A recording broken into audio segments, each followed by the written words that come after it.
حضور نبی اکرم صلی اللہ علیہ وآلہ وصحبہ وسلم ایک دفعہ میدان جنگ سے واپس تشریف لا رہے تھے۔ راستے میں ایک بچی ملی، کہنے لگی حضور میں نے منت مانی تھی اگر آپ میدان جنگ سے بخیریت واپس تشریف لے آئیں تو میں دف بجاؤں گی۔ آپ بخیریت تشریف لا رہے ہیں، اب مجھے دف بجانے کی اجازت ہو۔ اس چھوٹی بچی کو نبی کریم علیہ السلام نے دف بجانے کی اجازت دے دی۔ وہ دف بجاتی رہی، مصطفیٰ کریم تشریف فرما رہے صلی اللہ علیہ وآلہ وسلم۔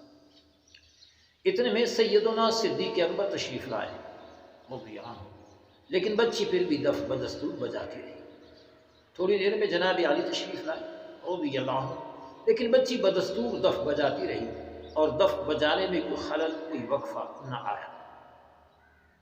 اتنے میں جناب عمر فاروق تشریف لائے، تو جیسے عمر فاروق کو اس بچی کی نگاہ پڑی، اس نے دف بجانا چھوڑ دیا اور دف کو چھپانے کے لیے سوچنے لگی۔ بالآخر وہ دف نیچے رکھ کے رانوں کے نیچے دبا کے اوپر بیٹھ گئی۔ نبی کریم علیہ السلام نے تبسم فرمایا اور جناب عمر سے فرمایا، عمر شیطان تم سے بہت ڈرتا ہے۔ میں موجود تھا، وہ دف بجاتی رہی، صدیق اکبر موجود تھے، وہ دف بجاتی رہی، جناب علی موجود تھے، دف بجاتی رہی۔ کسی کے آنے پہ اس نے دف کو معطل نہیں کیا، لیکن جب آپ آئے اس نے دف بجانا چھوڑ دیا۔ دبدبا ہو تو اس طرح کہ حضور نے خود گواہی دی کہ عمر تجھ سے شیطان بہت ڈرتا ہے۔